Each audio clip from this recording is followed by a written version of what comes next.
Okay, we're really playing Russian roulette now.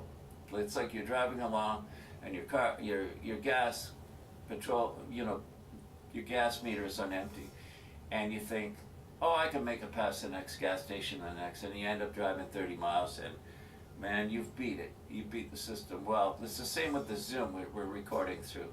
It could cut off at any minute because, like, those two AA batteries last one take with that thing, and no kidding. And so we may lose contact with each other. I like to play with music.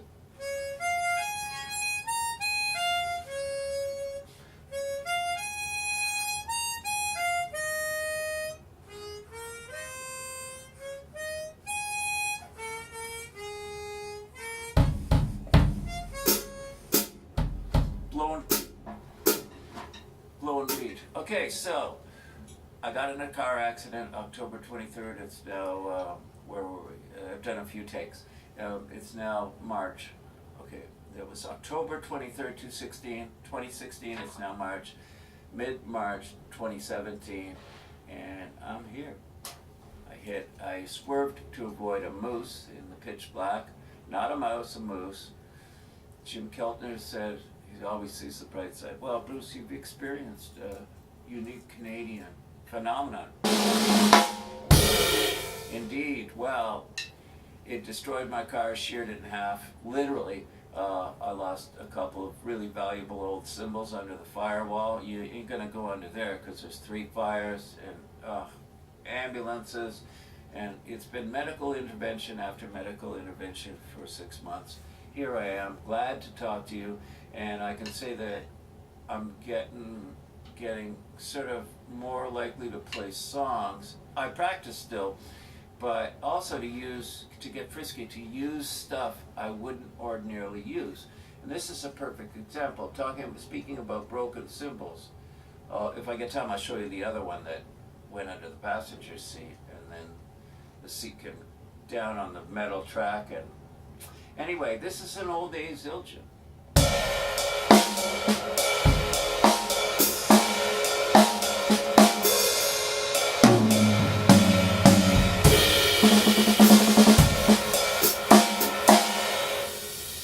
Kind of sounds like an old K. Of course, a couple of cracks, holes that I didn't drill everywhere.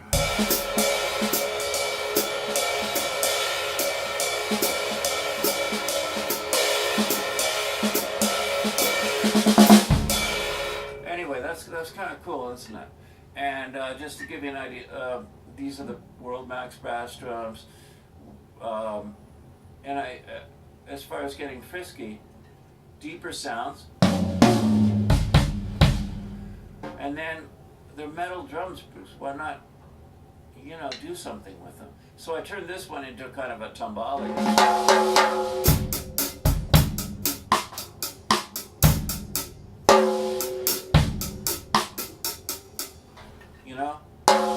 So it prevents you from going. Doesn't really sound that convincing, okay? But that's one of the kind of things I've been doing, and messing with snare drums, and I heard a story about Charlie Drayton, but we won't get into that. Using some kind of beads inside a snare drum or something. I wanted to just show you something. This is the cymbal that survived the accident. I didn't expect it. And mind you, I didn't check for a week because I couldn't play. Could barely walk, Went to the compound. My wife drove me to the compound, and I managed to retrieve the stuff I could retrieve. Take a look, if you will, at the dent in this cymbal. From here, it's perfectly visible, but from there, probably not. It's a deep dent. We better hurry because we're playing roulette with the Zoom. Okay. Anyway, this cymbal sounds as good or better. It's by Paul Francis Zildjian, a Nefertiti cop. In other words, he copied for Wallace Roney, the trumpet player, and Lenny White, the great drummer, and they wanted a copy of the Nefertiti ride. And Paul did a pretty good job with this one. Mind you, the seat came down on it in a violent car accident, but let's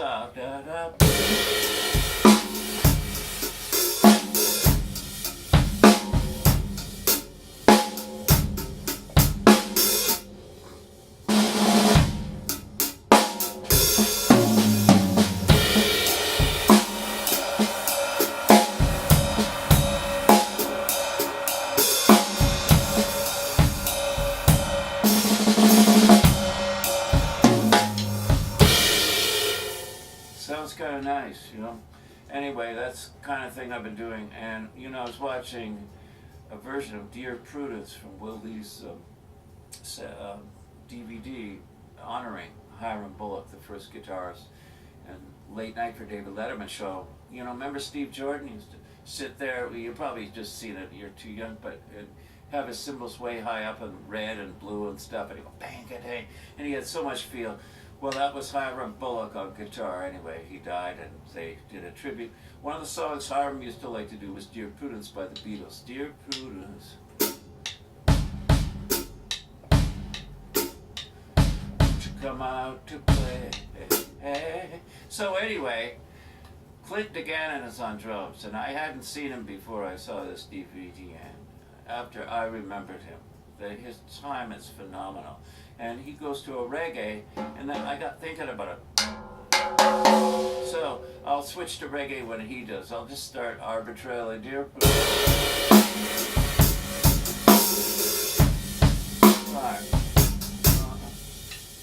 Prudence. Okay, yeah.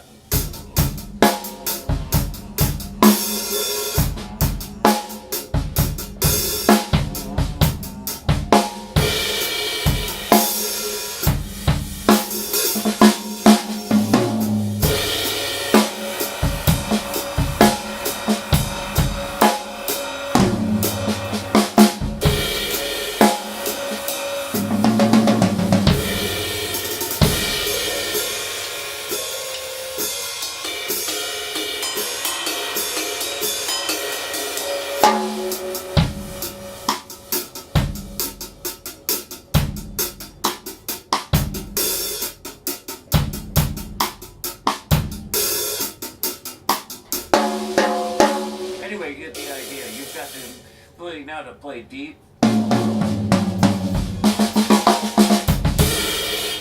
to play percussively. So I've used these a lot. So what about messing around? I mentioned the McCoyties before, B23 alloy, very brittle, hard to work after it comes out of the fire, so-called cold working. And then I put atop it, I've never used this cymbal for anything, Frank Reed from Belleville, very nice man and a great drummer. He used to play a lot of dances and stuff in the 50s.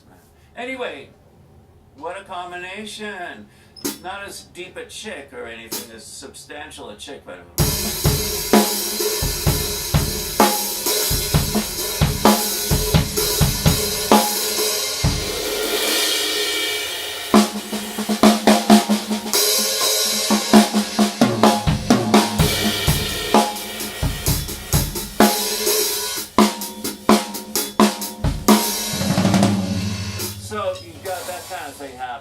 switch back to the other one for a bigger chick, but we are playing Russian roulette with the zoom, and the batteries are about to go. I have no way of telling, of course. It's one of the magnificent things about the zoom machine. Thank you, Azo, though. So, I wanted to introduce, you've heard that. How about this one? Yeah. No. Yeah? No. There's so much stuff here. Okay, we're gonna do that. Is it still on? Yeah, the record light is still on. I've got so many beautiful symbols. Oh, here's, yeah. Nord Hargrove, Sabian Limited. Just retired. But he's still there to guide people. He was the master cymbalsmith. Sure taught me a hell of a lot. I used to have a Sabian deal. Had to resign when I went to monitor. Blah, blah, blah, blah. Here's a cymbal he made. Inspired, I think, by Steve Gadd. Anyway, there's a reason. But anyway.